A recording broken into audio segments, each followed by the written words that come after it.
Reaction first!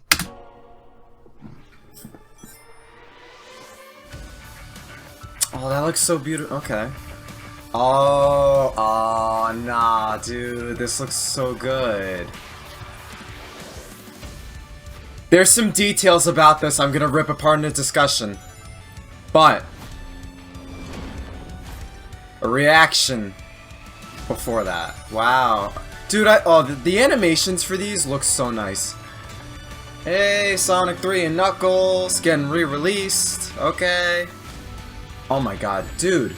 These animations are so good. Oh, and Sonic 1. Okay. Yeah, you can play as Knuckles and Tails in either Sonic 1, 2, or 3. I'm assuming CD too. Oh, that's so cool. And CD, yep. That's cool. Classic modes, anniversary mode. Oh, classic modes with like, yeah. Oh, they got Hidden Palace Zone. Animated content. Oh, that looks so good, dude.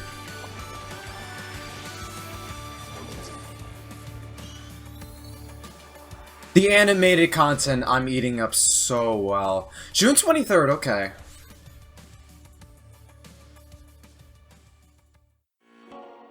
Okay, discussion time! Okay, so I rewatched the trailer a bit, and there's more details pertaining to Sonic Origins the trailers don't show that we're gonna dissect in a bit. But you know me, I like to cover both sides of the coin and analyze the good and the bad, and why the good and why the bad. So, Sonic Origins. This game just flew under the radar for a while. That's Sonic Central last May in 2021. SEGA announced this collection of classic Sonic games would be coming to commemorate Sonic's 30th anniversary. But that was quite literally the only thing we heard of and knew about Sonic Origins for about 10 months straight until a few days ago.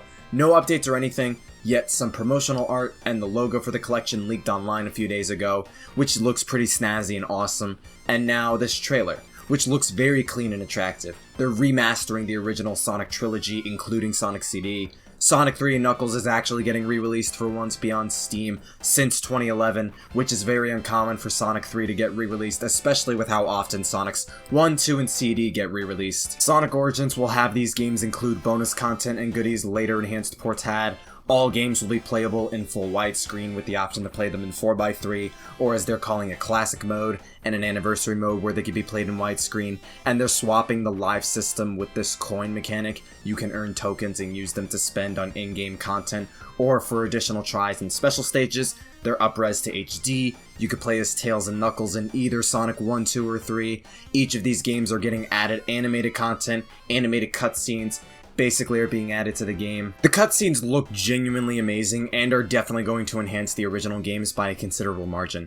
Simon Tomley, a guy who worked on the Retro Engine remakes of the original Sonic games and Sonic Mania, developed the Origins remaster alongside Christian Whitehead, updating the Retro Engine to let these games run on a compilation, and the collection itself being developed internally at SEGA.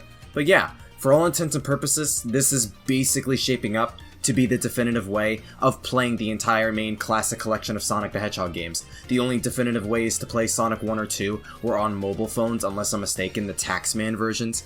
They never got re-released to consoles and PC, now they basically are. Headcanon, one of the development teams behind Sonic Mania, made a proof of concept for Sonic 3 and Knuckles port to phones, and they confirmed they're behind the Sonic 3 remaster for this collection. So they got to finish what they started. The extra changes and tweaks seem to be more than what those enhanced versions had. It's Sonic 1, 2, CD, and 3 and Knuckles all in one collection, all in HD, all in widescreen, having Tails and Knuckles playable across all games, even games they weren't playable in, extra bonus content of some of these titles exclusive to the mobile port, even more bonus content I'll get into in a bit. It'll be available on all platforms come June 23rd, so 2 months from now, and around Sonic's 31st anniversary, and this trailer is fresh off the heels of the Sonic 2 movie's launch and success, so 2 months long after the fact, it's a little but this is capitalizing on Sonic's mainstream popularity boost from both the first and especially the recent second movies. There is plenty to be hype about when it comes to Sonic Origins with this. But of course, just when it's shy from being a really good sell, a really good deal, it feels like SEGA always tries to throw a monkey's paw with their Sonic products every now and then. So if you guys remember how Sonic Colors Ultimate was split along a normal version, a deluxe version, Ultimate Premium version or whatever, with these charts clarifying these multiple versions and whatnot, what they entailed, what they were selling, Sonic Origins is following a similar template. Firstly, Origins is digital only.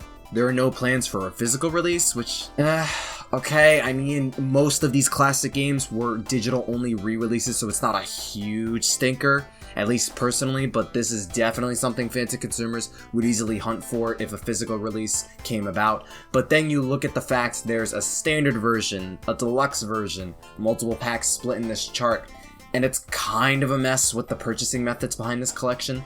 The standard version of the collection's $40 for one thing. Wow, I was not anticipating it to be $40. The deluxe version's $45, and there's all this extra stuff in between, but in a nutshell, the collection has a lot of good stuff going for it.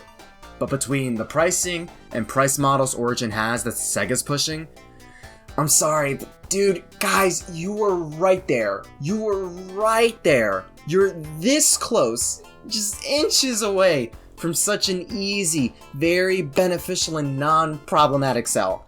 And it's just small stuff too, to where I went from, oh sweet, this collection looks awesome, to, okay, this is cool, but Sega, literally, why? Okay, so this chart, the collection's getting a standard version and a deluxe version with DLC, paid and free, sprinkled in between. For one thing, this is the kind of thing Ubisoft and EA do for their games, and people hate it when they do that. Especially for a collection of classic 2D Sonic games. Speaking for myself at least, they should never make a chart this detailed and intricate for features and content much simpler and easy to understand by comparison. There's a Start Dash pack, which is basically free DLC that'll come to the collection at some point later, or if you pre-order either standard or deluxe, that adds 100 bonus coins, a mirror mode, and a letterbox background, which is basically 4:3 aspect ratio. Alright, that's iffy, but it's free features they'll just patch in later basically, right? Then there's a premium fun pack which adds hard missions into a mission mode, letterbox mode, character animations in the main menu, camera control in the main menu islands, meaning there are these 3D models of all the main islands and locations in each respective Sonic game you could basically move the camera around over, and character animations during the music islands. I presume the collection's sound test basically. There's also a classic music pack which allows access to the original music from the original games. I'm assuming either for all of them or at the very least Sonic 3 Knuckles' case, they remixed the songs. And the deluxe version, especially if you pre-order it, it's basically everything I just listed off. So where are the issues with all this? Why are people complaining about this? The price model, the price itself, etc, etc. For starters, the model itself isn't enticing. The chart itself overcomplicates the entire package and divides it needlessly, causing people to hesitate and lose interest in general over the product. A lot of these selling points for these different versions in DLC is very minor and or cosmetic stuff that doesn't go far in changing the gameplay experience to any major length. It doesn't help the collection's digital only either, hopefully for now. The fact that it's $40 as well is kinda whack too. And it's generally just an awful practice where everyone involved loses. Sega's getting bad PR over a poor form like this, people are getting turned off by the price, by this pricing model, and it's just causing more confusion and annoyance than anything else. People scrutinize Sonic Colors Ultimate for having this flawed and poor model, people hate when Ubisoft and EA pull this model, especially for small, minor and cosmetic stuff, and this is very similar to when Sega almost tried and put Super Sonic behind a paywall in Sonic Forces, a common mechanic used in most Sonic games that come with the game. Like, this is very similar. It's also just confusing and odd when a lot of the stuff they're splitting up in different versions and DLC could have all just been in one package, call it a day, and then nobody would be complaining at all. The $40 price point's one thing, but the jump from standard to deluxe is literally $5. That's not a big jump in price at all. And you have some people being all, well, if the price difference isn't that steep, why are you complaining and not being mindlessly grateful? But that's exactly why it's so weird. Like, why even bother splitting them up like this when the extra features are that minuscule in the grand scheme? Like, it's that line teetering between it's minor, so it's whatever, and it's minor, why is it even being divided like this at all? Like mirror mode and 4:3 aspect ratio, it's free update stuff coming either via pre-order or later down the line, fine, sure, whatever. But character animations in the main menu and sound test, camera controls in the main menu, the original soundtracks, that's all cosmetics. And they're trying to justify a separate version where you have to pay an extra $5 for that complete experience. Sonic Mania, the highest praised Sonic game in years, with a whole breadth of content for a 2D Sonic game that almost came out 5 years ago, was half the price of this collection. Its DLC expansion was an extra $5, but you got 2 new playable characters, an extra level, aesthetically remixed and significantly redesigned levels from the base game, and even a new pinball minigame, all on top of what was the biggest and newest 2D Sonic game. This deluxe version is literally just for sprite animations in a menu and camera control in one of them too. Like, why does this even need to be part of a deluxe version? Everything they're trying to market for either standard, the DLC packs, that deluxe version, at least in my opinion, whether $40 or not, this all should have just been a part of one single package. Like, everything they're putting into Origins is stuff that would have been a part of a regular package for most other collections and games. A lot of quality of life stuff is already going to be a part of the base game itself. Like, what's the point in splitting this up into multiple versions and packs if it's only adding more confusion and poor PR between SEGA and the consumers, especially for just $5 extra. That's not a lot of extra money. Beyond price, no one would complain if this is all just one package for a flat fee. There's no reason for separating these kinds of features in a deluxe version of the game, and you eliminate any confusion and poor PR from doing so. It doesn't help the collection's digital only either, cited by the fact the Steam version's using de novo, like Sonic Colors Ultimate. It's supposed to be this anti-piracy measure, but instead ended up being an anti-modding measure with how fragile it was made to be, and any attempts to mod the Steam version will brick your game. And I don't have to remind most of you how nuts and popular and beloved Sonic modding goes, with a vast array of Sonic games for this to be another spare annoyance. And lastly, the price itself, the bow that ties up the conceived value many are questioning with Origins if the model and versions packs and what they include didn't already. These are remastered ports of original Sonic games. I got that since they announced Origins last May. But even with just the mobile versions, so are those. Sonic 1, 2, and CD got enhanced ports and are sold for $5 a pop on mobile. I got normal Sonic 1 and 2 on PSN on my PS3 years ago for $4, and all 4 of these games in Origins are games you can buy individually on Steam for $5 each. You can own all of these games, CD being a remastered and enhanced version, for half the price of Origins already on other systems, and if on other systems, you're just missing out on 3 and Knuckles. And that's not even accounting other remaster collections of a similar nature. Sonic Mega Collection on GameCube, Xbox, and whatnot, that was $20. You got all these Sonic games in that and 3 extras, and a couple more non-Sonic games and numerous Sonic comic scans. Castlevania Anniversary Collection, 8 remastered Castlevania games, toggleable aspect ratios and resolutions, an ebook, all $20. The Mega Man and Mega Man X Legacy Collections, 10 Mega Man games, 8 Mega Man X games,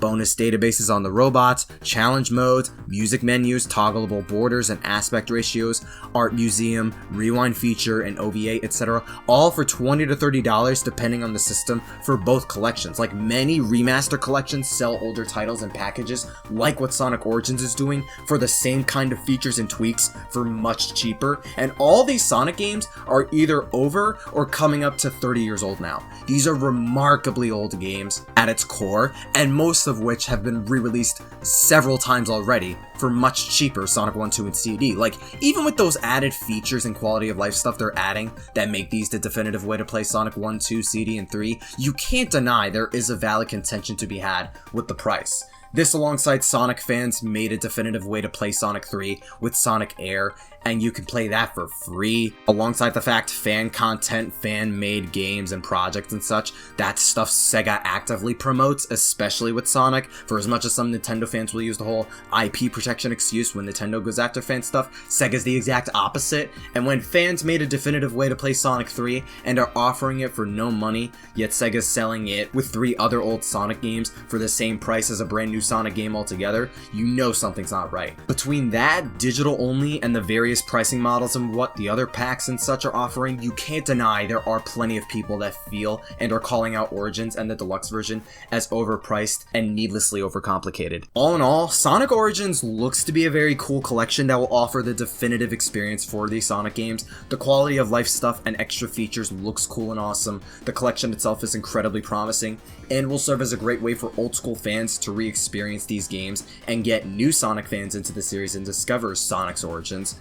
But the price point digital-only form of release and unnecessary divisions of specific features behind deluxe versions and DLC make this collection just a notch or two shy from being a really good sell and not confusing, not hesitating package for more people than either party would have liked. Sega's been doing this more and more with their Sonic games. They almost did with Forces, they did it with Colors Ultimate, and I really wish they'd stop doing it altogether. Maybe that isn't enough to stop you, you're still probably excited all the same, that's cool and awesome. I'm generally excited for Sonic Origins, but I definitely feel like Sega could have gone about marketing and especially selling and packaging this collection in a better, more reasonable way that would have made more people happy and made this a better, more lucrative sell all around. But that'll be it for this discussion. As always, thank you for watching, very much thank you for listening, and stay tuned for more Sonic content in the way of discussions, analysis, let's plays, and more. Stay super.